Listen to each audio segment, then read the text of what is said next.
Good evening, everyone. Thank you for being here, and thank you to the organizers for giving us this space for me to share our work. So I'm going to be talking about NuVu, but first I'll start with a quick film that shows actually the space itself that I'm going to be talking about. So here we go.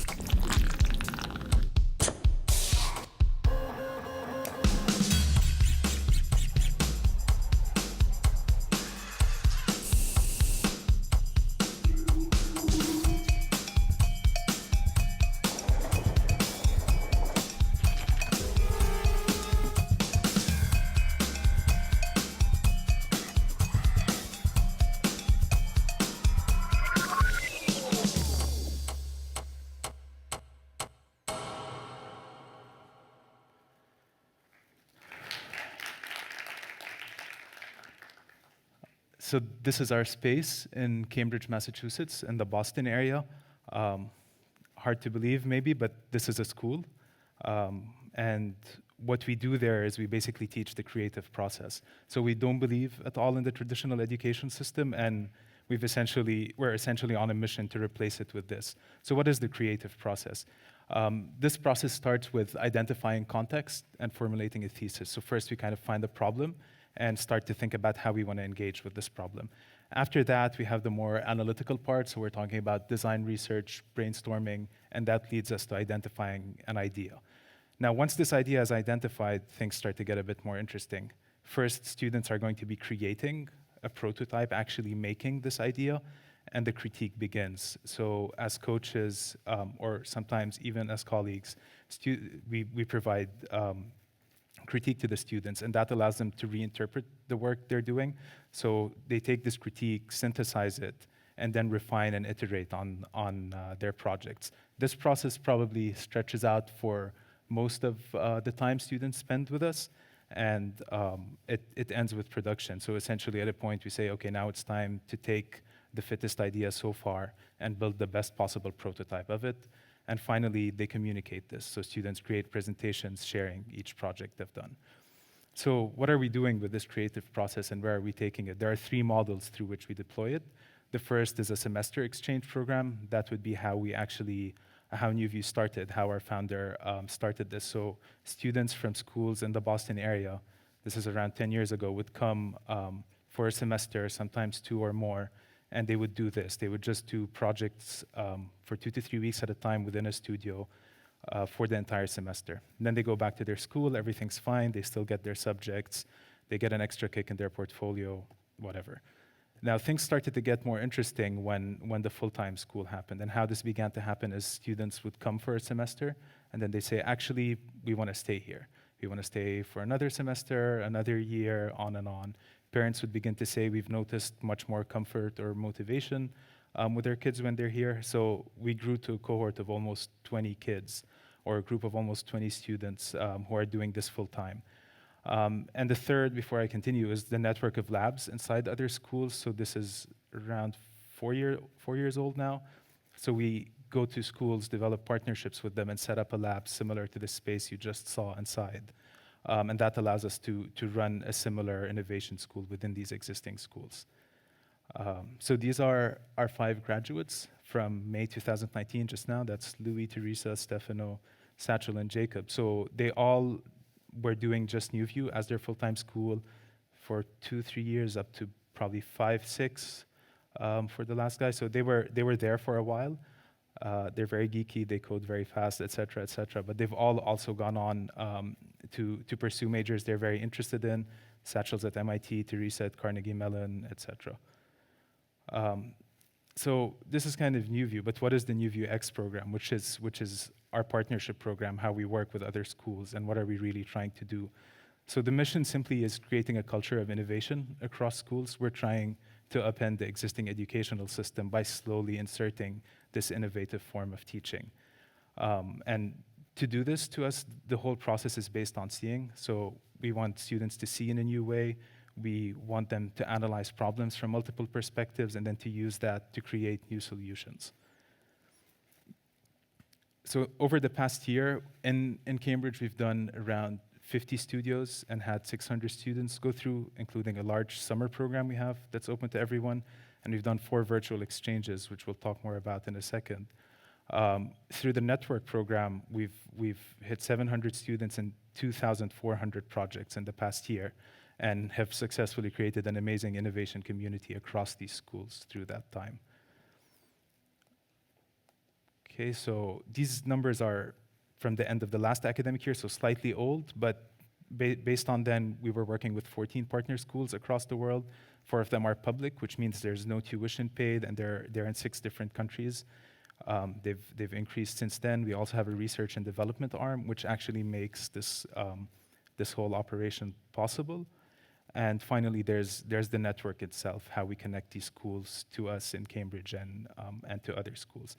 So really quick, here are some of them. So All Saints Academy in Florida, in the Lakeland area, is the first school we began working with, but now they start all the way west in Hawaii, to the West Coast, East Coast, Scotland, the Middle East, India, and most recently we're setting up, or working on setting up programs in Perth, Australia, and in Singapore as well, and a few other places. So these are some of the labs. This is what it looks like. It varies a lot by school, so we bring kind of the approach and adapt to what exists, both spatially and in terms of curriculum. So top left is my favorite school in Woodstock, Vermont. Top right is the Kerem House in Turkey, so the school I work most closely with, or set of schools. These are community centers for Syrian refugee youth. Bottom right is All Saints in Florida, our first school. Bottom left is the very little kids in Wichita, Kansas, so this is probably our youngest program. We have kids as young as 7, 8 years old doing this. Okay, so how does this network work? Where is NuVu situated within it? Obviously, we started from the center. So we develop studios in Cambridge, we kind of create a lot of content, a lot of resources, and we push them. But also each school has its own ecosystem, and we're interested in finding ways to kind of turn this diagram into that, connect the schools amongst each other, and have NuVu kind of be a node within this much more complex network. And this creates a much swifter way to share information, to communicate, et cetera. So how are we developing this network? How are we creating the system? First thing is the NuVu X Summit. So every year, we have the leadership from all these schools come and gather at our space in Cambridge, talk about challenges they're facing, their vision, what they're trying to do, what the obstacles are along the way. We give a NuVu X prize, which is for the whole network as well. We have a global network of experts. What this means is fellows we hire to run schools in different locations are actually also come from a certain expertise and contribute to the pool of resources. We have a studio advisory board that helps in studio development. We do a lot of global studios. So these are studios taking place in multiple schools where coaches teaching them, in Hawaii could be helping those in Scotland, and et cetera. Global critique, so again, based on expertise, someone with an expertise in VR in Florida would be helping someone in Turkey with their project if it's in this specific area. Virtual and physical exchanges, so the virtual exchange program is a big part of what we do. We have kids in different locations work together in developing their projects through a multitude of ways. They use our online platform to share their information. They have regular video conferences, and this was a program started also with Kerem Foundation in Turkey, having these refugee kids work with students in the US. We don't really do yearly publications, but hopefully we will be soon. Okay, so research and development. So this is kind of the engine that makes all of this possible. It's in 4 parts: the studio management system, our online platform, assessment and evaluation, the NuVu Hub, and studio development. So the studio management system, the online platform, as I still call it, is essentially where students post everything they do. So this is, think of kind of a social media platform meeting kind of a more traditional system like Blackboard or Moodle or one of those things. So it's very visual. There's a very complex editor for images. Basically, Photoshop is embedded, and students post their work on a daily basis, post updates. But the advantage to this system, apart from kind of the communication and everyone being able to see it within the school, as what happens without. So this is, for example, Jacob, who just graduated in May. This is his page. So if he gives someone a link with his name, they'll be able to access this. And all of the final projects, all of the final presentations from each project he's done is publicly available on this website. So if Jacob's applying for a job, for college, etc., they just need to give a link, and there's essentially a ready portfolio there. Also, if he logs in a few years later, he'll be able to find a string of code he wrote 5 years earlier that he might use in the resources of one of his studios.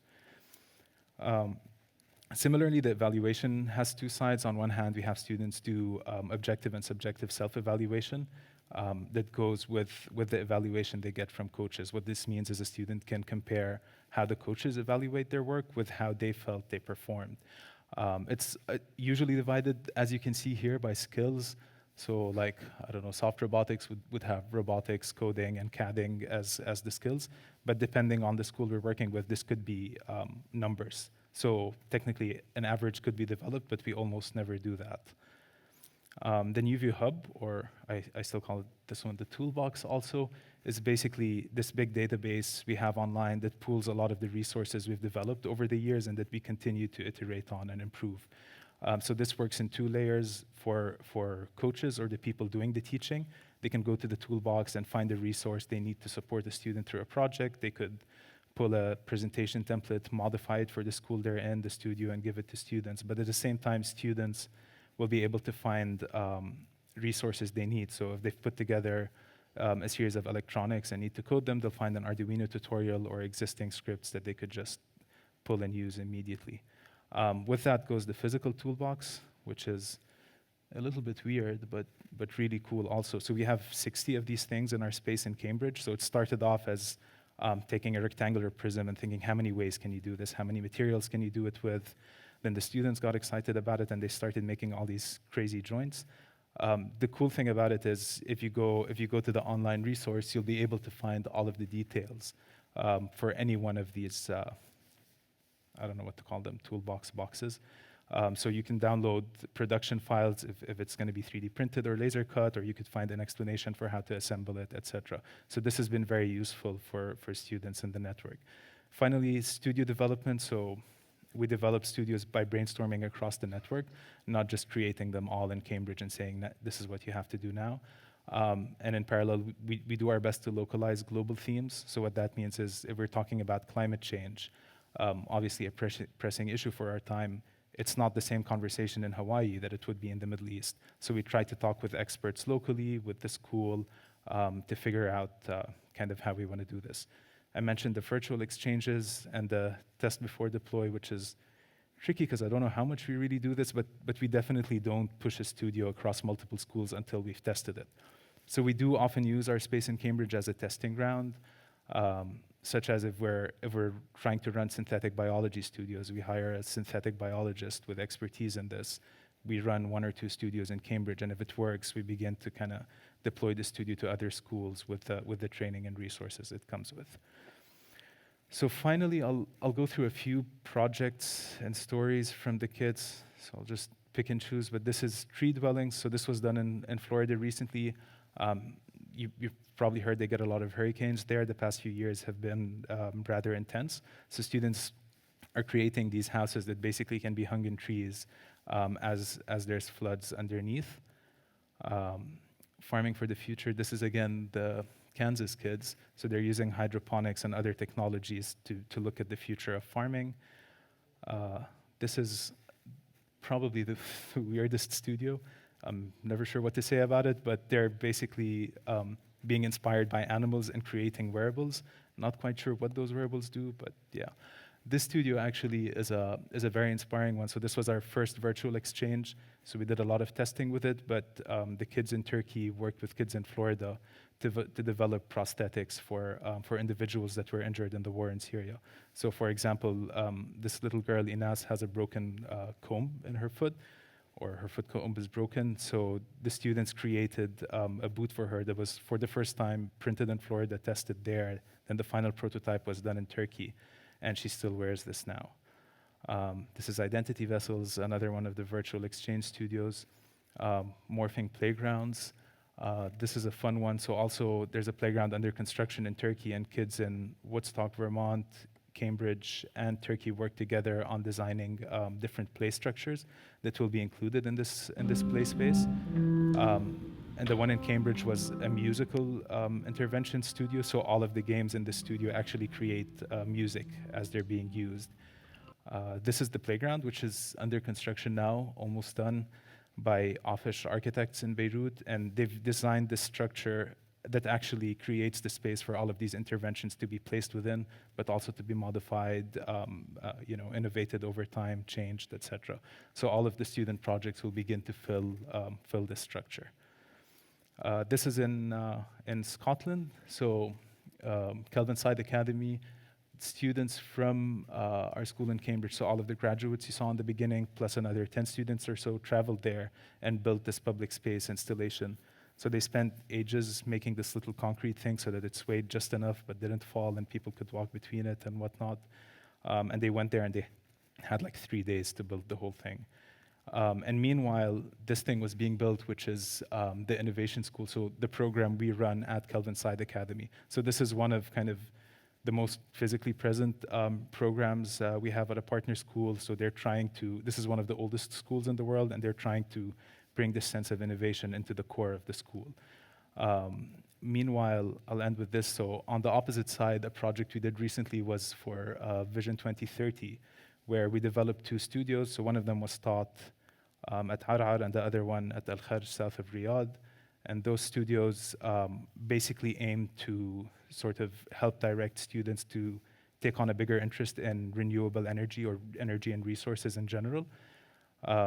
So they were definitely interesting studios. Students looked at deforestation, oil spills, how to design and build projects for all of this. And actually the survey data from that was very interesting in that the studios were successful at helping students acquire the skills they need to potentially pursue an education in this area, and B, actually motivating them to care, like what is energy, or how can we take role in kind of the future economy of this country, etc. So this program was run by my colleagues Christina and Andrew, who spent several months developing these studios to particularly meet the needs of the context they're placed in. And they've been tested at both schools. And that's it. Thank you.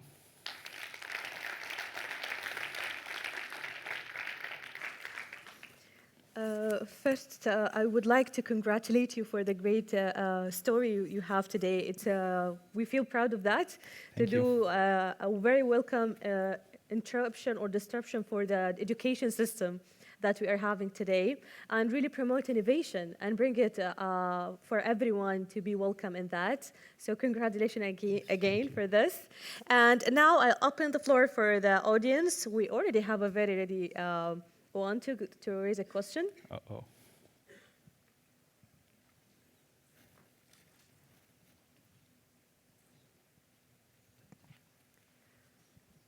Hello. Yeah, I want to thank you so much for, first of all, you're providing a resource that I would have loved to have when I was a student. But since I finished high school, so I wanted to ask, like, do you guys have any programs or activities for people that have finished school? That's a tricky question. Not really, because we try to focus on what the US calls K through 12, so like younger kids, middle and high school. But actually we are specifically in Turkey or in this region testing 18 plus. So we'll be doing test workshops and studios and things like that. I'll be happy to keep you posted on those things. We also have our innovation camp, which happens once a year in Cambridge, which is open to the public, any age. Great. Another question? Yes. Assalamu alaikum. Thank you for the lovely talk, Ramzi. My name is Bayan. I have a question, but before I ask you this question, I was wondering if you've heard of the Maker movement, which also started in the US. I was actually the supervisor of the innovation program by SABIC. So I worked with the Maker movement in facilitating and delivering the program to high school kids.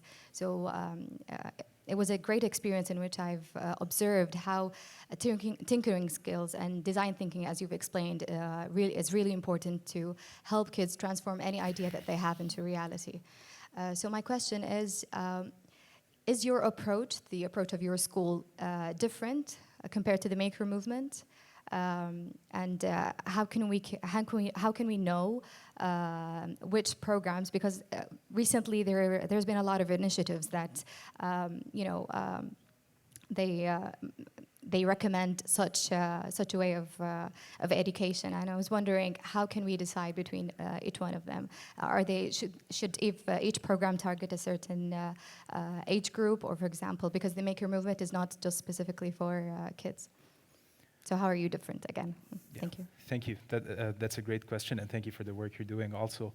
I mean, we get asked this often, and in the US, it's starting to become kind of competitive, but I think the niche we're in specifically is we focus on curriculum. So for us, this is education. It's not about learning a skill. So sometimes you have a student that comes in 4 years and doesn't learn how to 3D print, and we don't care at all, as long as they learn critical thinking. So we're using all of these skills and tools just as means to a larger end, which is developing this sense of critical thinking and giving the students the idea that they can actually identify a problem and with their own hands create a solution. I hope that kind of answers. Thank you. Another question? We have it for Mr. Harry. Thank you for the great talk, actually. And I had a question about, I guess it's a sort of curriculum question. Is this a curriculum, a design thinking curriculum? Is it an alternative to what might be more traditional subjects like history and language? All the things that I probably learned at school, or is it alongside that? And how does that work? Yeah, also a great question. I forgot to mention a little bit about this, but we've struggled with this a lot because there's always the question, if kids are doing this full-time, what happens to history, what happens to math, etc. And at some point, we kind of took a position and said, the one subject that, apart from languages, that really can't be learned through this is math, because the basics are very integral.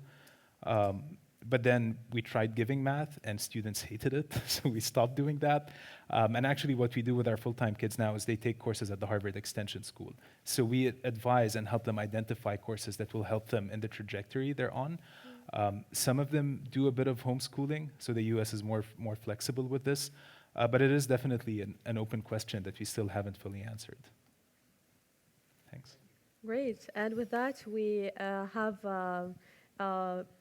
want to thank you very much for the great speak. It inspires a lot, as you can see, and have great questions.